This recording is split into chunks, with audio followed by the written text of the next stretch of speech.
बैठ दो। चलो देखो, तो प्रकाश का परावर्तन हम लोग फर्स्ट लेसन पढ़ रहे हैं, फिजिक्स का पहला लेसन, भौतिक विज्ञान का पहला लेसन चल रहा है, यानी कि प्रकाश का परावर्तन पढ़ रहे हैं हम लोग और अपवर्तन। अभी परावर्तन ही चल रहा है, उसके बाद अपवर्तन सीखेंगे। समझ आ रहा है ना? कल का पढ़े होगा तो आज समझ आएगा। तो यहाँ पे 3 दर्पण को पढ़ना है, समतल, अवतल और उत्तल। आज पढ़ेंगे दर्पण आखिर बनता कैसा है, दर्पण समतल कैसा है, अवतल कैसा है, उत्तल कैसा है। ये 3 सीखोगे। इन तीनों में से तीनों सवाल आया था एग्जाम में, आया था ना? पहला है समतल दर्पण द्वारा बना प्रतिबिंब। समतल दर्पण प्रयोग कहाँ करते हैं? घर के अंदर। मतलब समतल समतल क्या दिखना चाहिए? चेहरा, जैसा चेहरा वैसा ही दिखना चाहिए। तो घर में कौन सा दर्पण? समतल। और नाई के यहाँ तो बड़ा बड़ा शकल दिखना चाहिए, बाल कैसा कटाए डिजाइन में, तो कैसा? अवतल। समझ आया? गाड़ी का हेडलाइट में अवतल, और गाड़ी के पीछे की वस्तुओं को देखने के लिए उत्तल। क्यों करते हैं आज समझ आ जाएगा। समझ गए? चलो इसी चीज को सीखेंगे। पहला हम लेते हैं समतल ना। यहाँ पे सब कोई खड़े हैं, हम भी खड़े हैं, तुम भी खड़े हो, ये वाला तुम हो, तो यहाँ लिख लो हम खड़े हैं, हम सब खड़े हैं यहाँ पे। हम, मेरा इमेज इतना बड़ा, मैं इतना बड़ा ही हूँ, है ना?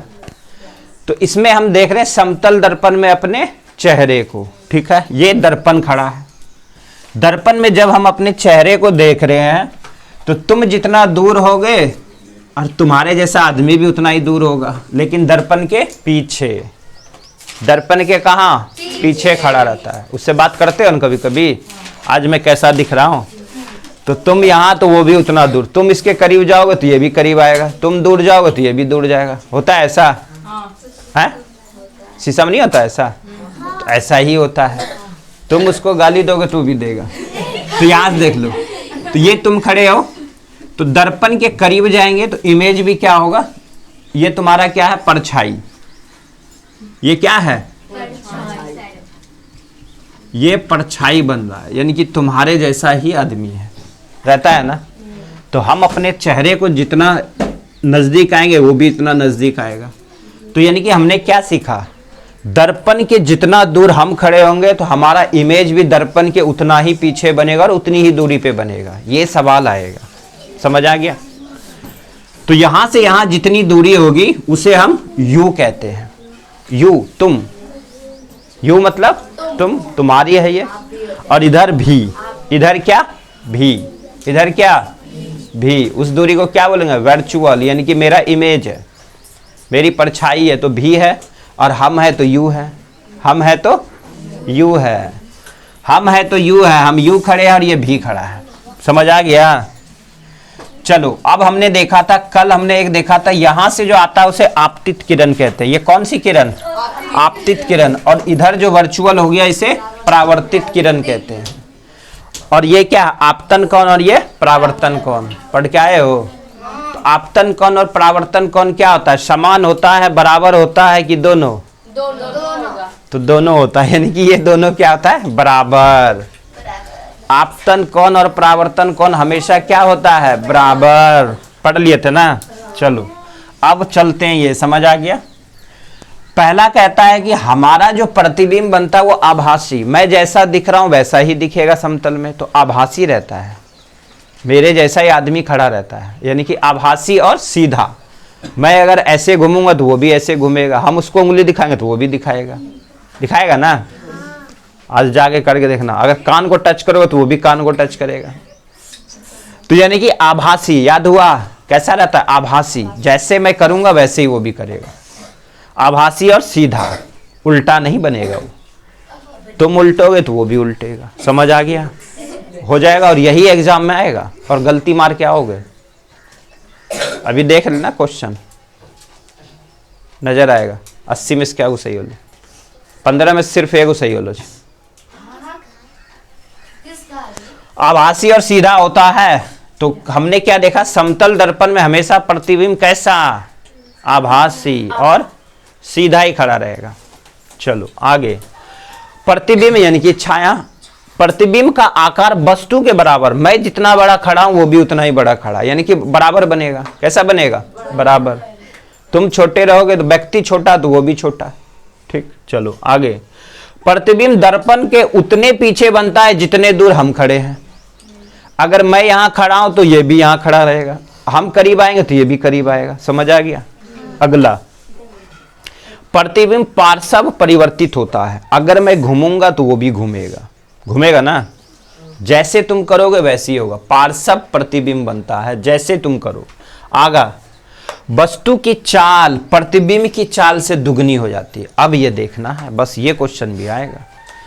तुम अगर एक हाथ दिखाओगे स्पीड से तो वो तुमको 2 हाथ दिखाएगा। यानी कि मतलब अगर हम दौड़ते हुए नजर आएंगे उस प्रतिबिंब में देखने की कोशिश करें तो हमसे वो दुगना दौड़ रहा होगा। कभी लगेगा बताओ, हम उसको दिखाते हैं इतना तो वो हमको दुगना दिखाता है। मतलब सिंपल कहानी करो, अगर हम दौड़ते हुए नजर आते हैं तो वो हमसे दुगना दौड़ेगा। कौन? तुम्हारी परछाई। ठीक है, यानी कि वस्तु की चाल से प्रतिबिंब की चाल दुगनी, और ये आएगा और तुम मारोगे बराबर तो ये क्या होगा? चाल उसकी दुगनी दिखाएगा। तुम अगर करके देखोगे ऐसे ऐसे तो वो क्या है? दुगनी दिखाएगा। ये एक अलग है। अगला, पूरा शरीर। अगर मैं चाहता हूं, मैं अपने शरीर को पूरा देखना चाहते हो, कहां? शीशे में। तो शीशा, ये क्वेश्चन बार बार पूछा जाता है। तो शीशा कितना होना चाहिए? वस्तु का आधा, यानी कि तुम्हारे शरीर का आधा। इसलिए तुम देखे होगे जो वो होता है जिसमें कपड़े रखते हो, क्या बोलते हो उसको? गोदरेज। गोदरेज बोलते हो? हाँ, उसमें जो शीशा लगाया होता है क्या होता है? बड़ा। यानी कि तुम्हारे शरीर का आधा। अगर तुम्हारा मेरा आकार इतना है तो यानी कि इतना होना चाहिए शीशा, तभी हम अपने पूरे शरीर को देख सकते हैं। तो पूरा शरीर देखने के लिए दर्पण क्या होना चाहिए? शरीर का आधा। और ये क्वेश्चन आएगा, शरीर का आधा होना चाहिए समतल दर्पण में। समतल दर्पण में अगर हम अपने शरीर को देखना चाहते हैं पूरा पूरा, मैं कैसा दिख रहा हूं, कैसा तैयार हो गया हूं, तो आधी दर्पण होनी चाहिए, तभी दिखेगा, नहीं तो नहीं दिखेगा। अगर छोटा रहेगा तो हम अपने शरीर को नहीं देख पाएंगे। अब उतना दूर दर्पण है तो हम यहां से देख रहे, दिखेगा ही नहीं मैं कैसा दिख रहा हूं, नहीं ना। तो दर्पण क्या होनी चाहिए? आधी। याद हुआ? चलो अभी पूछेंगे। अब चलते हैं गोले दर्पण की परिभाषा, अवतल दर्पण की परिभाषा और उत्तल दर्पण की परिभाषा। आएगा एग्जाम में। गोले दर्पण से आप क्या समझते हैं तो लिखना है और इमेज बनाना है। अवतल दर्पण से आप क्या समझते हैं? लिखना है और इमेज बनाना है। तभी वो 2-2 नंबर पूरे मिलेंगे, नहीं तो एक ही नंबर मिलेगा। अगर 90+ जाना है तो इतना करना पड़ेगा। तो इमेज, पहला गोले दर्पण। गोले दर्पण का परावर्तन तल, जो गोले दर्पण का परावर्तक तल होता है वो अंदर की ओर, यहां देख लो ये गोले दर्पण है, ठीक है, ये पूरा गोले दर्पण है। तो हमने क्या देखा? ये एक तो इधर की ओर और एक इधर की ओर। तो गोले दर्पण का परावर्तक तल अंदर की ओर, तो हम क्या देख रहे हैं? वो अंदर की ओर। अंदर की ओर क्या है? और एक बाहर की ओर, एक बाहर की ओर उठा हुआ है। एक अंदर की ओर धसा हुआ और एक बाहर की ओर उठा हुआ है। अंदर की ओर बाहर की ओर वक्र होता है, उसी को हम गोले दर्पण कहते हैं। ये दोनों गोले दर्पण के उदाहरण है, अवतल और उत्तल। समझ गए? दोनों किसका उदाहरण है? गोले दर्पण का। तो गोले दर्पण क्या है? वो 2 उत्तल अवतल, यही पढ़ना है। तो गोले दर्पण देख लेते हैं। सबसे पहले उत्तल दर्पण और यहाँ पे अवतल दर्पण। तो अवतल चलते हैं। अवतल, और इस बार ये भी पूछा था, इसका परावर्तक पृष्ठ। तो अवतल कैसा बनता है? इस प्रकार का। ये क्या है? दर्पण। अवतल ऐसा, और इधर की ओर क्या होता है? पेंट। तो ये हमारा इधर से देखेंगे, इसको देखेंगे ना। तो इसका परावर्तक पृष्ठ अंदर की ओर क्या होता है? अंदर की ओर धसा हुआ है, यानी कि उभरा हुआ है। अंदर की ओर धसा हुआ रहता है। समझ गए? अंदर की ओर। तो ये क्या है? तो अंदर की ओर उभरा हुआ होता है, और ये हमेशा क्या होता है? माइनस। माइनस वर्चुअल बनाता है, माइनस। और उत्तल हमेशा प्लस। चाहे लेंस में पूछेगा, आगे लेंस पढ़ेंगे, या ये हमेशा उत्तल क्या? धनात्मक। हमेशा उत्तल क्या? धनात्मक। और ये हमेशा क्या? ऋणात्मक। ये हमेशा क्या? ऋणात्मक। ऋणात्मक यानी कि माइनस को दिखाता है। अवतल हमेशा माइनस को दिखाता है, और उत्तल हमेशा धनात्मक दिखाता है। धनात्मक मतलब समझ गए ना, प्लस। तो इसका परावर्तक पृष्ठ बाहर की तरफ उभरा होता है, इसका परावर्तक पृष्ठ बाहर की ओर उभरा हुआ, इसका परावर्तक पृष्ठ बाहर की ओर उभरा है, तो ये कैसा दर्पण? उत्तल। और जिसका अंदर की ओर धसा है वो अवतल। इन दोनों को कौन सा दर्पण? गोलीय दर्पण। क्या कहते हैं? गोलीय दर्पण। दोनों गोलीय दर्पण के उदाहरण है। आएगा सिर्फ अवतल दर्पण लिखो और इसका इमेज बनाओ तो बना लोगे। वैसे दर्पण जिसका परावर्तक पृष्ठ अंदर की तरफ उभरा होता है उसे हम अवतल दर्पण कहते हैं, और यह हमेशा ऋणात्मक दिखाता है। ठीक है, इतना ही लिखना है और इमेज बनाना है। इतना सा इमेज बनाओगे बस। इसका लिखोगे उत्तल दर्पण, इसका परावर्तक पृष्ठ बाहर की तरफ उभरा हुआ होता है और यह हमेशा धनात्मक बनाता है।